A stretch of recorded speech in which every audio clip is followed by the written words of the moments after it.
Assalamu alaikum wa rahmatullahi wa barakatuh. May the peace and blessings of the Almighty be upon one and all. Today we will be discussing a very important topic connected to the tongue. The tongue, as you know, is a gift of the Almighty. It is very small in size, but it can create so much havoc and it can cause so much damage that more than any other organ of the body. So it's important for us to know that the Almighty has created this tongue. You know, some scholars say so beautifully, He has put 32 guards that are so sharp around that tongue so that we think 32 times before we actually utter. And it's amazing how the tongue is so small, it moves 1,001 times in a minute up and down, and yet it does not get cut by these sharp knives around.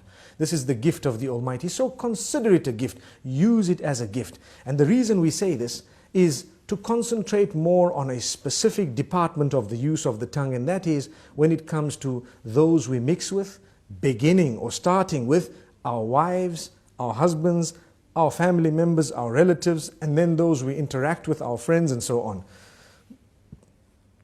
What we should know is that the tongue has several different uses. One of them is to taste food, one of them is to speak, and there are so many other uses of the tongue that are there. Some we may know, some we may not know.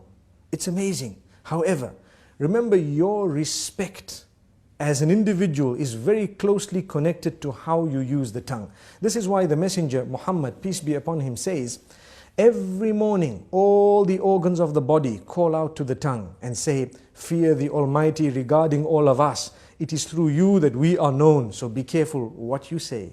Amazing. Which means I have hands, I have legs, I have a brain, I have eyes, my whole body, my entire image, my identification. I am known as a good or a bad person based primarily on how I use my tongue. Have we ever thought of that? So if I use it correctly, I will be known as an upright individual. If I lie and swear, use vulgar language, scream and shout, they will know me as a bad person. But my legs have not committed a sin, my hands have not committed a sin, my hair and all the other parts of my body have committed no sin. The sin is committed by the tongue. And the tongue, yes, closely connected to the brain and all that, yes, correct. But ultimately it was the one used to relay what was within. This is why if you're not sure, don't speak.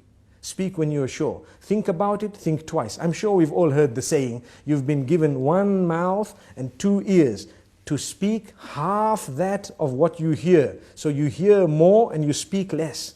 Sadly, a lot of us love to speak. And we just want to say anything and everything, no matter how it sounds. Not realizing, did you know, it is an act of worship to think before you speak. You're actually rewarded, an act of worship. The Almighty becomes pleased with us when we think before we speak. And not just think, but think of how many different ways there are for me to portray or to say what I have in my heart, to convey that message. If I've got 5 different ways of wording it, I need to select the best, most effective, most beautiful manner, and then I will speak. And if I speak using that best and most effective manner, I will automatically be able to please my Maker, and I will definitely cause or create lots of harmony and peace in my surroundings. So very importantly, let's use the tongue correctly. Number 1. Number 2 is not only the selection of words, the tone as well. Very closely connected to that. Some people scream and yell, they shout. Shouting will reduce your respect. The more you yell, the less people respect you. The next time you say something, nobody will want to listen to you because you're used to screaming. And this is the whole reason that we say, speak with a tone that is audible, but a respectable term, meaning respectful tone.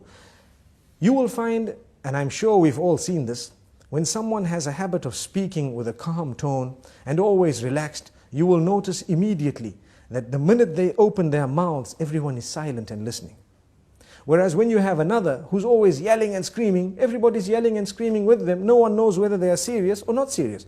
And imagine if you hear a person yell or scream who has never ever done that in his or her life. Automatically you would know that this is something very important because this person does not use this type of language or does not scream. Amazing. So this is the importance of the use of the tongue, how it gives the whole image of who we are just by its use. Sometimes a whole company can come crashing because of a CEO making one statement that is negative or bad. And there are examples of that in history where we've seen this happening because of the abuse or misuse of the tongue. The same way a man who has always been respected can lose all his integrity within a split statement because of how bad it was and how evil it was. So we need to be careful. You are known by your tongue. Let us be careful how we use this tongue. We'd like to give a few more examples. Within the home, it is an act of worship to say words, to create the words and to utter words that will bring about a smile on the faces of your children and family members, your spouse primarily. Did you know that it is actually an act of worship to come home and utter words of goodness, sweet words, beautiful words, make people feel appreciated, make them feel wanted, make them feel the bond? And it is the tongue that makes us really connect to one another. And this is why we say it is an act of worship. So many people do not realize it's a charity to say a good word. A good word is a beautiful charity. We come home, we're silent. Being silent is something that's not good, especially when it comes to those who are waiting for you to say something of your own family. A good word. Yes, when there is a problem, you might want to remain silent for a moment. If you think that that is the best way of solving the problem for now, you might want to speak a little bit later. But even when you choose to speak, say the best words. This is from the messenger, may peace be upon him. And we always tell people charity begins at home. Sometimes we are very careful of our tongues outside the door. Whereas when it comes to in the home, those who work for us, those who live with us, those who are the closest to us in terms of family and so on, they are so worried of us opening our mouths because every other word is a swear word. Every other word is a lie. Every other word is a word which is derogatory, defaming, which is disrespectful, which causes hurt and harm. Why should we do that? A good Muslim will never utter words that are hurtful to others. There is no need to do that. Even if you disagree, if you disagree with someone, you do not need to utter words that are hurtful to them, belittling them, making them feel like they are not worth it. Sometimes maybe the good statement from your mouth might actually make them change their minds and come on to what you had because you were so good. You came forward so beautifully. This is the religion. This is what we have been taught. Now let's ask ourselves, do we as Muslims really follow these teachings? We call ourselves Muslims. A lot of the times we swear so much that even those who are not Muslim are embarrassed.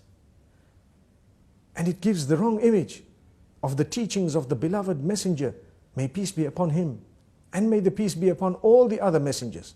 We shouldn't be doing this because we have the responsibility of portraying the correct image of the teachings of the Almighty. And these teachings primarily begin with a good tongue. The messenger, when he was sworn, he did not swear back. He never swore back. The swear words never came out of his mouth.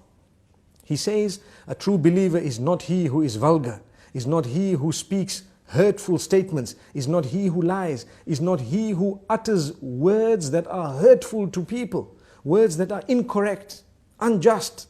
So we need to learn from this. Let us learn to be honest, tell the truth. For indeed to lie would be a burden on the shoulders, and it would be a very, very grave burden on the day of judgment.